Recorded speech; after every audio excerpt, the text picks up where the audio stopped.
मेरे प्रिय दर्शकों, ओम नमः शिवाय। आप लोग कैसे हैं? हमेशा स्वस्थ रहे, मुस्कुराते रहे, भगवान शिव की कृपा बनी रहे। गुरु बृहस्पति वैदिक ज्योतिष शास्त्र की दृष्टि से बहुत ही महत्वपूर्ण ग्रह है। जब भी गुरु बृहस्पति अपनी चाल बदलते हैं या अपना राशि परिवर्तन करते हैं तो सभी राशियों पर इसका गहरा प्रभाव पड़ता है, क्योंकि गुरु बृहस्पति की जो तीन दृष्टियां है बहुत ही पवित्र रहती है। जहां पड़ती है उस घर को बहुत प्रभावित करती है। आज हम बात करेंगे कि गुरु बृहस्पति 11 मार्च को मिथुन राशि में वक्री से मार्गी हो रहे हैं, अर्थात वो अब सीधी चाल चलेंगे। ऐसे में कन्या राशि वालों के जीवन में वैदिक ज्योतिष शास्त्र की दृष्टि से क्या क्या परिवर्तन होने वाले हैं उसकी हम बात करेंगे। कन्या राशि वालों के लिए यह परिवर्तन दसम घर में हो रहा है, और दसम घर होता है पिता का कर्म का, व्यापार का। ऐसे में कन्या राशि वालों के जीवन में क्या क्या परिवर्तन होने वाले हैं, स्वास्थ्य कैसा रहेगा, करियर कैसा रहेगा, व्यापार कैसा रहेगा, इनका पारिवारिक जीवन कैसा रहने वाला है, लव रिलेशनशिप कैसे रहेंगे, वो सब की बात करूंगा। क्योंकि यह परिवर्तन छोटा परिवर्तन नहीं है। 11 मार्च से लेकर 12 दिसंबर 2026 तक, अर्थात 2026 के जो आने वाला समय है, पूरे समय के लिए गुरु मार्गी रहेंगे। साथ ही साथ 2 जून को अतिचारी अवस्था में गुरु मिथुन राशि से कर्क राशि में गोचर कर रहे हैं। कर्क राशि में जब भी गोचर करेंगे तो वहां पर गुरु बृहस्पति बहुत ही मजबूत स्थिति में रहते हैं, और यह कन्या राशि वालों के लिए एकादश घर होगा, एकादश भाव होगा, जो होता आय का लाभ का। यह प्रेडिक्शन चंद्र राशि पर आधारित है, अर्थात यह लाखों लोग कन्या राशि के होंगे, लेकिन सभी के लिए बराबर फल नहीं मिल सकता है। क्योंकि यह प्रेडिक्शंस होता है आपके राशि फल, राशि नाम से हो रहा है, चंद्र राशि पर आधारित हो रहा है। लेकिन यदि आपके कुंडली में गुरु की स्थिति कैसी है, उनकी क्या दशा चल रही है, अच्छे पोजीशन में है या नहीं है, उच्च स्थिति में है या नहीं है, क्योंकि जब गुरु की स्थिति के अनुसार ही परिणाम मिलेगा।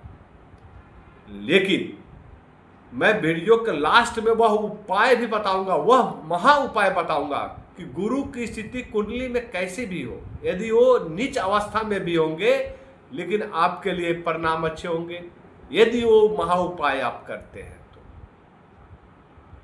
अब मैं शुरू करता हूं, और साथ ही साथ मैं सभी कन्या राशि वाले जातकों को बताना चाहूंगा कि यह प्रेडिक्शंस जो है, आप इसको बहुत ही गहन अध्ययन करें, बहुत अच्छे से समझें, और अपने बीते हुए काल को, बीते हुए जीवन के साथ इसको मिलाएं, और आने वाला समय जो है उसके साथ मिलाएं। क्योंकि मैं यहाँ पर आपके साथ अच्छा ही होगा, आपके साथ बुरा ही होगा, ऐसा बताने नहीं आया हूँ। मैं बताने आया हूँ कि राशि परिवर्तन से क्या क्या चीजें होने वाले हैं कन्या राशि हो। अच्छा भी हो सकता है, बुरा भी हो सकता है। यदि बुरा होगा तो उस बुरे से बचने के लिए क्या क्या उपाय करने होंगे। तो यहां पर मैं आपको वैदिक ज्योतिष शास्त्र के दृष्टि से जो भी प्रिडिक्शंस होंगे, अच्छा या बुरा, फैक्ट चीजें बताऊंगा। आप नोट करें, अपने समय के साथ मिलाएं, क्योंकि यह प्रिडिक्शंस आपको आने वाले समय का मार्गदर्शन के रूप में काम करना चाहिए। तो मैं शुरू करता हूं। कन्या राशि राशि चक्र की 6ठी राशि है। इनके स्वामी ग्रह बुध ग्रह। बुध ग्रह के साथ गुरु बृहस्पति का बहुत ही अच्छा संबंध है। यूं कहे, यदि गुरु बृहस्पति आपके लिए अच्छे हैं तो अच्छा परिणाम देंगे। मेरे प्रिय दर्शकों, जब गुरु बृहस्पति 11 मार्च को वक्री से मार्गी होंगे और वो आपके दसम घर में है, ऐसे में आपके कैरियर में बहुत बड़ा सुधार होने वाला है। यदि आप नौकरी पेशा व्यक्ति हैं, आपके कर्म स्थान पे, अपने कार्यालय में कुछ अच्छा नहीं चल रहा था, बॉस से नहीं बन रहा था, आप पीछे समय में जाएं, आप देखें कि आपके जीवन में खासकर नौकरी पेशा व्यक्ति की बात कर रहा हूँ, तो उनके नौकरी के क्षेत्र में उनके कोई स्थिरता नहीं थी, स्टेबिलिटी नहीं थी। आपको नौकरी अच्छा भी लग रहा था, अच्छा भी नहीं भी लग रहा था। आप एक नौकरी छोड़कर दूसरे नौकरी को पसंद कर रहे थे या प्लानिंग कर रहे थे। ऐसे में अब यह समय आ गया है जब आपके नौकरी में स्टेबिलिटी आएगी, स्थिरता आएगी, आपके बॉस के साथ अच्छा बनेगा। यदि आप नई नौकरी प्राप्त करना चाहते हैं या नौकरी बदलना चाहते हैं तो मैं बताऊंगा कि 11 मार्च के बाद आपके लिए समय उत्तम रहेगा। आप ऐसा करें, आपके लिए लाभदायक साबित होने वाला है। लेकिन स्थिरता के साथ करें, स्टेबल रहे। जहां भी आप काम कर रहे हैं कम से कम पूरे वर्ष मेहनत से, लगन से काम करते रहे, आपके लिए अच्छा फलदायी साबित होगा। व्यापार में स्थिरता नहीं थी, आप व्यापार कर रहे थे लेकिन लाभ नहीं हो रहा था, घाटे में चल रहा था। आप साझेदारी में किया हुआ व्यापार हो या व्यक्तिगत व्यापार हो, इसमें आप घाटे में चल रहे थे। लेकिन 11 मार्च के बाद गुरु मार्गी हो रहे हैं, उनका पूरा फोकस आपके व्यापार पे होगा और आपका व्यापार में ग्रोथ होगा। गुरु की पहली दृष्टि जो जा रही है, वो पहली दृष्टि आपके दूसरे घर को देख रही है और वो घर है वाणी का, धन का, संबंध का।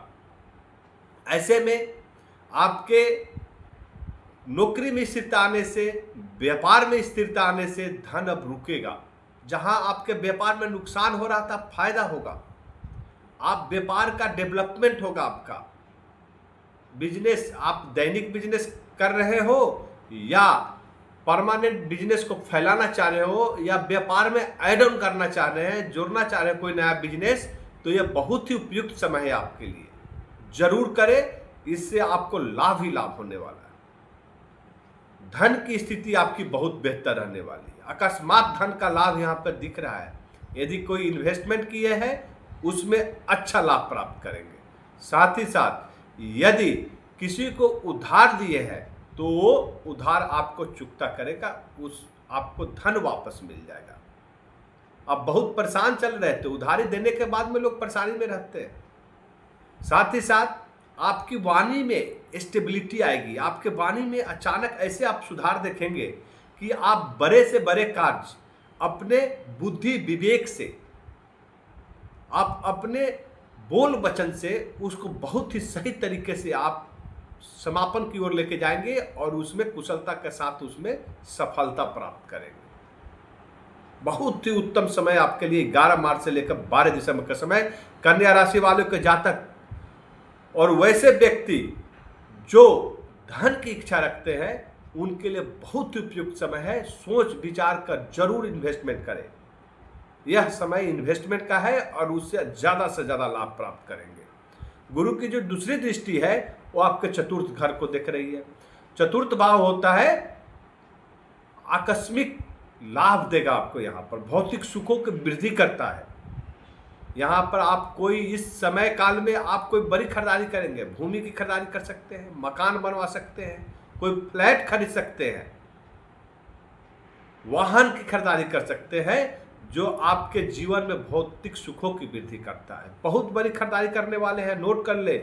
आप बहुत दिनों से प्लानिंग कर रहे थे लेकिन किसी न किसी कारणवश अपने कार्य को अंजाम तक नहीं पहुंचा रहे थे। सब गुना भाग करने के बाद भी आप फेलियर हो रहे थे, लेकिन अब यह 11 मार्च से 12 दिसंबर के बीच में कोई गुना भाग नहीं कर पाएंगे, फिर भी वो कार्य संपन्न होगा।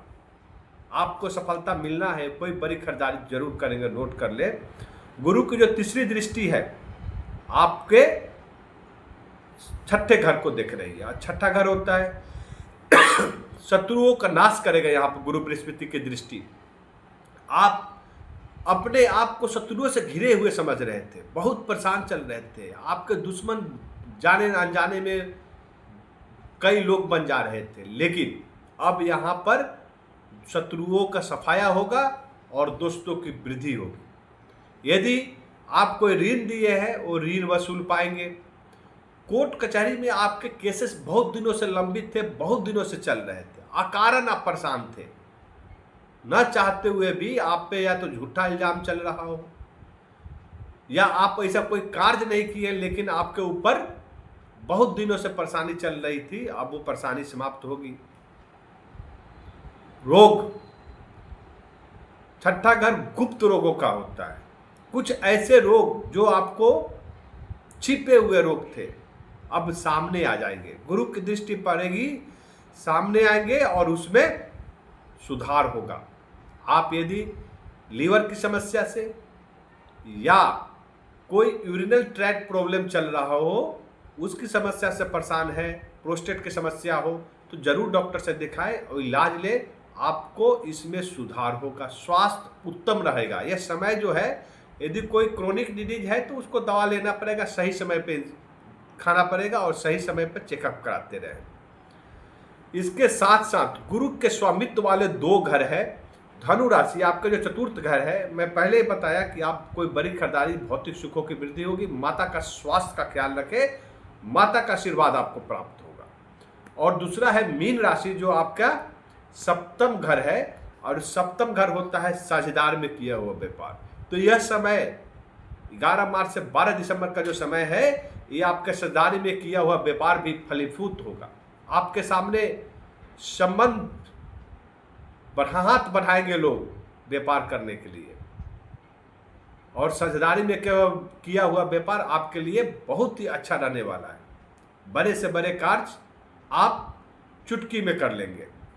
जीवन साथी का बहुत सहयोग प्राप्त होगा। यदि संबंध विच्छेद चल रहा था, मनमुटाव चल रहा था, पहले से कुछ अच्छे संबंध नहीं चल रहे थे या संबंध असाधारण था, यहाँ पर असाधारण मीन्स आपके संबंध पति पत्नी का प्रगाढ़ संबंध जो होता है, वो संबंध स्थापित होगा 11 मार्च के बाद।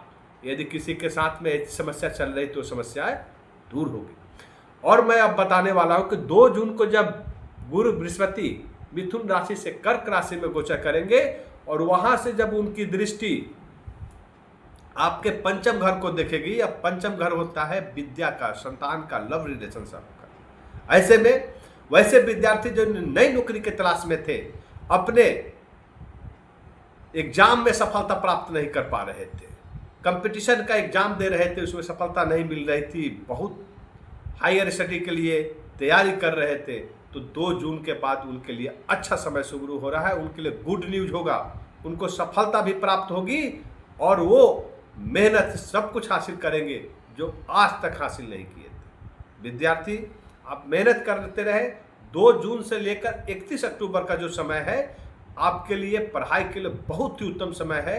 आपको पढ़ाई में स्थिरता लाएगा और कहीं न कहीं आपको आपके मेहनत के अनुरूप परिणाम देगा। जो दंपति संतान की इच्छा रखे हुए थे, उनको संतान की प्राप्ति होगा और लव रिलेशन जो टूट गया था वो बन जाएगा। वैवाहिक संबंध, जो युवक युवतियाँ वैवाहिक संबंध में बंधना चाहते थे लेकिन किसी न किसी कारणवश संबंध टूट जा रहा था, वो अब समाप्त होगा ऐसा, और वैवाहिक संबंध में जुड़ेंगे। अब मैं वो महा उपाय बता दूं कि जिसके गुरु उच्च स्थिति में नहीं है कुंडली में, और ग्रहों का बहुत सारे ग्रह चेंज होते रहते हैं, उनके अशुभ परिणाम से झेल रहे थे, उन सभी ग्रहों के अशुभ परिणाम से बच सके, क्या करें कि आने वाला समय जो होगा 9 महीने का समय, मार्च से लेकर लगभग 12 दिसंबर का जो समय होगा, आपके लिए बेहतरीन साबित हो। उसके लिए करना क्या है, आपके स्वामी ग्रह है बुध, तो प्रत्येक बुधवार को गणपति मंदिर में जाकर गणेश भगवान की पूजा आराधना करें, उनको दुर्वा अर्पित करें और ओम गण गणपते नमः 1 माला 108 बार जाप करें। और प्रत्येक गुरुवार को पीला वस्त्र धारण करें, केले के पौधे में जल दें और गुरु का बीज मंत्र ओम ग्रांग ग्रीं ग्रौं शह गुरुवे नमः 1 माला 108 बार पाठ करें। यदि ये 2 उपाय करते हैं तो आने वाला समय आपके लिए सबसे बेहतरीन समय होगा। ओम नमः शिवाय।